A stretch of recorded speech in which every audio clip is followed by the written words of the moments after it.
this is Matt on the Moon Lambo channel. The SEC is running out of time, folks. Are they going to appeal? I'm actually going to talk about just this one topic in this video, and I actually have perspective from an attorney within the XRP community posted just the other day. So I thought I'd share some of his insight with you because it's fascinating. I'm just as curious as the next person. Will there actually be an appeal? What are the implications for this? I mean, and I will say at the outset, I'll just say this, just my humble opinion, that I've been, the more I've thought about it, I've been kind of leaning towards, I hadn't really made an official prediction on this matter. If I absolutely had to make a prediction, I was forced to twist my arm, got to make a decision right now, I suppose I would say no, but the reason that I tremendously hesitate is because that would be the logical thing to do. That would be the thing that would realistically be even in the SEC's best interest. But so frequently, even throughout the entire SEC v. Ripple case, there would just regularly be these moments where the SEC would behave in ways that were not to their own benefit, which is just astonishing. And I think that that's resulting from a lot of insane ego and just pure arrogance and disgusting behaviors from these asshat pricks over at the SEC. And so that's the reason that I have paused, and I haven't really made a very strong prediction. I mean, it could go either way, and I'll not be surprised if they do. But they're running out of time. And then there's the question of what would the implications be. And, I have my suspicions that, the vast majority of XRP holders, they already understand. XRP's got legal clarity regardless of what happens. And so I could imagine the market freaking out to some degree, and even maybe even XRP goes down a little bit in terms of price action, but I just don't think it's going to be anything notable. I really don't, because it's the lay that, and in fact, even if the SEC appeals, they're not appealing the legal status of XRP. In fact, they've already publicly stated they won't do that, and I think part of the reason they stated that is because they legally can't. When Judge Torres said what she said about XRP, that was dicta, and that's not something that can even literally be appealed, as Attorney Hogan pointed out over a year ago. But before going further, I do want to be clear, I do not have a financial background of any kind. I am not offering financial advice, and you definitely should not buy or sell anything because of anything I say are right. I'm just an enthusiast who enjoys making YouTube videos about crypto-related topics, but just as a hobby and just for fun. All right, so here's a headline from the Crypto Basic. Here's the time the SEC has to file an appeal against Ripple. The SEC has 39 days left to contend the court ruling on its legal battle with Ripple as the appeals deadline approaches. And I will pause to note that was as of yesterday.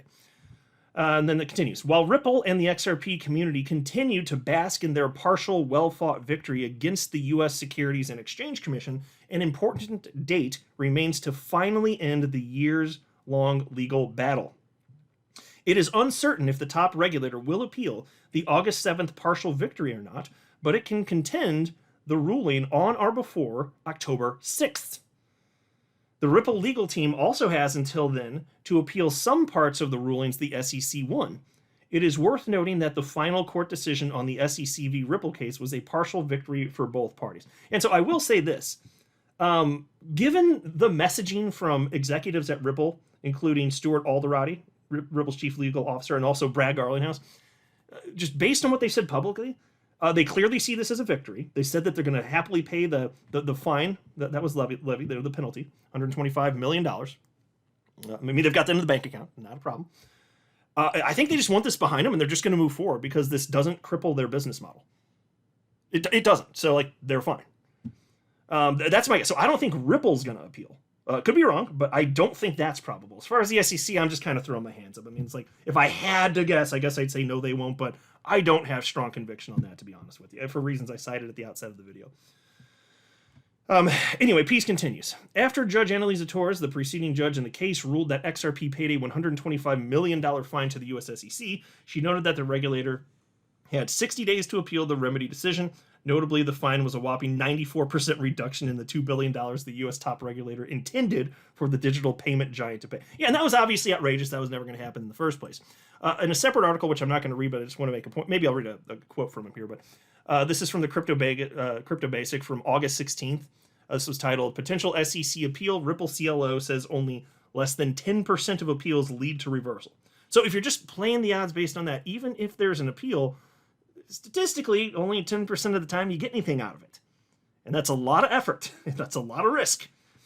And Still, even though that's the case, Stuart Alderati did also say that he wouldn't be surprised if the SEC appeals anyway, because it's the SEC, folks.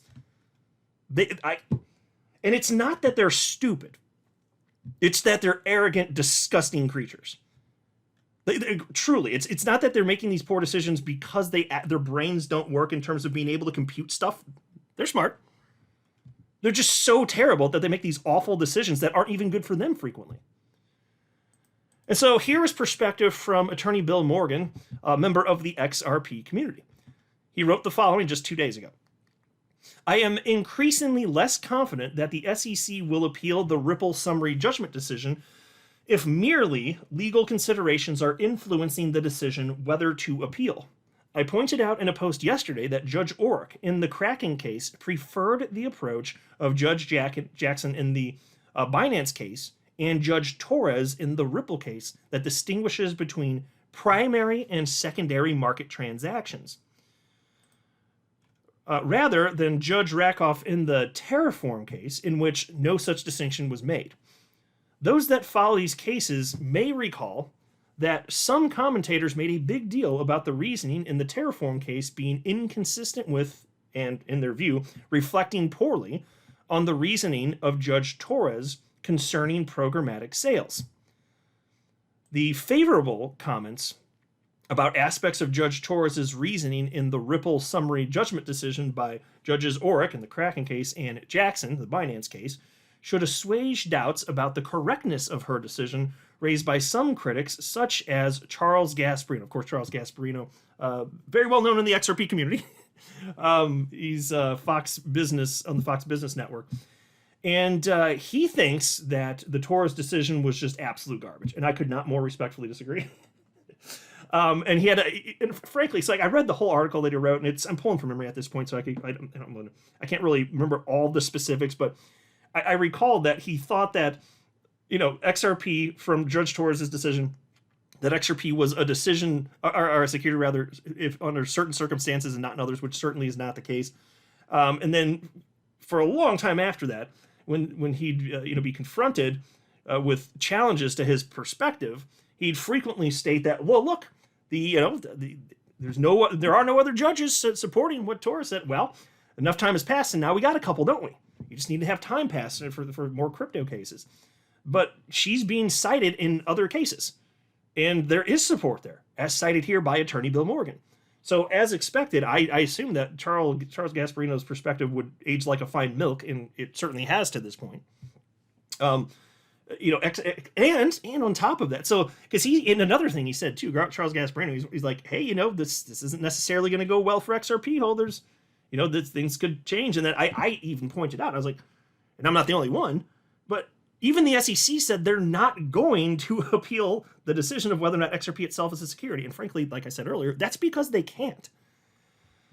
So, and I've long said that it's like, even if, the SEC wins on the institutional side of things, like what matters for the typical XRP holder is the status of XRP itself and the ability for it to be traded on open markets. And we got that. So this is a massive win. The rest of it, I'm interested since it's all tied in the case, but it doesn't matter to me. It's not going to make a difference in my life. We're good. XRP holders are good to go. We have been for over a year. Anyway, Attorney Morgan continues. Her reasoning about the third prong of the Howey test, the expectation of profits from the efforts of others, has also been commented on by Judge Orrick in the Kraken case. Judge Orrick points out that Judge Torres' decision was carefully constrained to the facts of the case and predicated on findings from a fully developed record, and was consistent in approach with the Ninth Circuit's holding in the Hawking case. What is important to me is that if there is no obvious legal error, and the SEC can easily distinguish the Ripple case because it is narrowly confined to its own facts, then why appeal it at all? Unless, of course, there are non-legal considerations influencing the decision to appeal. And there we go. That makes all the sense in the world to me. And that's why I said at the outset of the video, I don't think they will. I don't think the SEC will appeal, but I don't have strong convictions because there could be non-legal reasons. Like their egos. It could be anything. So That's the reason I don't have strong conviction in terms of what makes sense. I mean, it's easy to say, oh yeah, of course, you just let this one go. You just let it go. Pretend like you won because you got a fine, $125 million, parade that around, pretend like you got some massive win, and there you go. That's what I think would make sense. So that's why Attorney Morgan here, I mean, it seems like I have a pretty similar perspective to him. I'm sure a lot of people feel that way, frankly, but I think it's a good analysis here as to why. From a legal perspective, as he broke out here, it doesn't make sense for the SEC to do anything else. Just let it go. So will they? Well, apparently we're going to know by October 6th. A little over a month, folks. But I wouldn't put anything past these asshat pricks. I'm not a financial advisor. You should not buy or sell anything because of anything I say or write. That would be a very, very, very bad idea. Until next time, to the moon, Lambo.